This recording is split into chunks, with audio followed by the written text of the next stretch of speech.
All right, hey everyone. My name is Alex, and I'm here with the Badger Region. I am the communications coordinator, and this is our first episode of Wednesday Wisdom. And I wanted it to be kind of a resource for the region to keep in touch with the community, and the community to be able to get in touch with us, ask questions, kind of talk about whatever topics you guys think are concerning or things that you just want more conversation about within the region. So.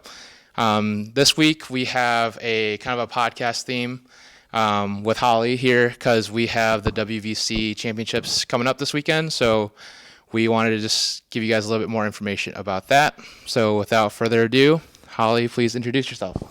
Hi, my name is Holly Jablonowski. I'm the Badger Region Board President and Southeast Rep. I'm also the Associate Commissioner for the WVC, and I played club at lacrosse. That's sort of how I got into the wonderful world of college club volleyball. Great. So with the championships coming up, we just wanted to give our viewers kind of a better understanding of what the WVC is. So can you just tell us a little bit more about that? Sure. So it's college club volleyball, so it's similar to what juniors club volleyball is. It's a much more relaxed atmosphere for the ability to continue playing college volleyball. Teams typically don't have coaches. They practice a few times a week. Travel a couple weekends throughout the spring semester primarily. There's stuff in the fall too. I think that's pretty much it. Okay, cool. Just with my understanding of the WVC, I've seen a lot of the streams for the past couple of years for the national championships. So I was just curious. Shout out Rob St. Clair for doing an awesome job on those casts. But I've seen a lot of Eau Claire versus lacrosse in those championships. Also shout out Danny Belknap and Kyle Losey, two of my friends that were alumni for both of those schools. Just curious about how the WVC represents at the NCVF. Yeah, so the WVC is probably one of the most decorated college club conferences across the country. As Alex said, the last 3 years for men's D2, it's been a Eau Claire and lacrosse final. And hopefully it will be the same thing again this year. Last year for women's on the D2 side, St. Thomas women also won that with several other teams making the gold bracket.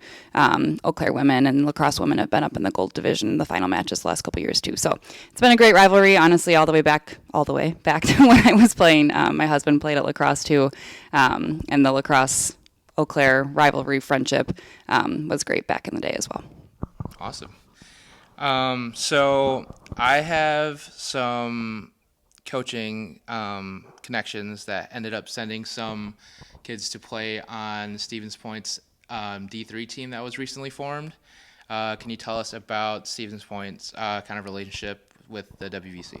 Sure. So Jason Smith is our commissioner. He went to UW Stevens Point, and he really helped start the WVC. So Stevens Point was one of the early members of the WVC, and then I think last year was Stevens Point first year having a D3 program, and it's something that we've been talking about for a couple years, hearing that some of the YX schools are going to start a D3 program, and what does that mean for college club athletics. So last year Stevens Point did not have a team in the WVC, which is great, but then this year there was a player who wanted to start up the team again. So UW Stevens Point is back in the league, which is great, and so it's just been sort of interesting seeing, for the majority of it, people think there's so much girls volleyball and there's multiple varsity programs for a given school, and then 2 or 3 club teams for the same school. So there's a lot of girls who are still wanting to play college volleyball. So to see that there is still the market to have a college club team and a varsity team for men's D3 is really great as well. That's awesome. I think it's just very cool that a place like Stevens Point can really roster that many people for both the men on the men's side for both a varsity and a club team. It's pretty sweet. Can you tell us about your experience at UW Lacrosse? I heard in your intro that you were a player there, and I know you did some kind of leadership stuff with them. Can you tell us more about like the kind of things that you learned there being a club player? Sure. Honestly, college club volleyball probably changed my life.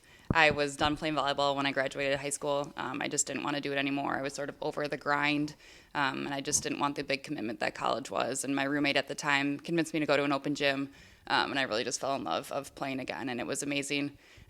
Freshman year was a little rough, just with a lot, we'll put it that way. And then after that, sort of the team culture shifted and there was some different leadership, which really helped. But I think the leadership aspect of it, starting my sophomore year, I was involved on the board and then continued to be involved as a treasurer and vice president and president. Ultimately, I sort of ended up running the men's and women's program because of who I am by nature and who my now husband is as when he was the president. But you really have to learn how to manage being a peer and also being a leader. So I think it's a really delicate balance of figuring out how to still be someone's friend, but then at the end of the day, you are making the decision if they're going to play or not. And if someone's unhappy with playing time, you have to be able to delicately balance that conversation as a friend, but also you are the person who has to back up your decision. So that is really difficult, and it's not something that everyone is good at. And then also managing budgets, making budgets. It's a lot, but it's really great. I think it helped me with a lot of life skills and really set me up to know how to do a lot of things later on in life. So I absolutely love it. That's awesome. Yeah, running a club is not always for everyone, but based on Holly's experiences and also other players that I have known that have run those kind of organizations end up like becoming coaches for junior levels, and they do a great job with that as Holly does her work at Sting and everything. So just a shout out to all of those people that do the extra work, helping to run all those clubs and letting all these guys and girls play. Kudos to you, and we appreciate you for doing that. Touching real quick on how many teams are in the WVC currently. Yep, so this year we have 58 teams, which I believe is a record. Okay, congratulations. It's good and bad. It's always great to have teams and more people who want to play, which is awesome. We end up being really constrained by gym space, so we have to work with a lot of the clubs or their schools really to try to obtain gym space basically for free, which used to be really easy pre-COVID, and then once COVID hit, like everywhere, everyone's looking to make money and they have budgets that they need to manage. So gym space has gotten really difficult, but we've done a good job of managing that, which has been great. We have teams from out in South Dakota, Minnesota, Wisconsin, and Michigan, so spanning 4 different states, even though we are the Wisconsin Volleyball Conference. Very cool to have a reach kind of all across the Midwest there. Final question. Would you recommend the WVC and college club to kids who don't want to have to deal with the rising grind of like being a full-time college athlete? Yes. Yes, it's very easy. I will say that depending on where you go, some of your practice times might be from 10 p.m. to midnight, so you just have to be willing to get creative. Not that some varsity athletics aren't up super early or some not ideal times, but it's great.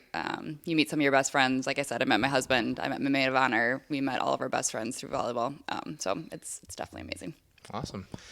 With the championships coming up, can you give our viewers just a little bit of rundown of what's going on this weekend for the championships? Sure. So this weekend we have our, I don't know the year, so I'm just saying we have our championship event. It's being held at the Milwaukee Sting Center.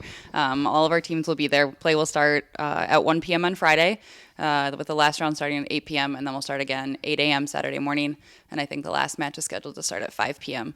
So it'll be 4 divisions, so we sort of split our top men's and women's teams into our teams into 2 divisions, top and bottom for men's and women's, really just to give everyone a competitive chance to play some good matches. Yeah, I think that's it.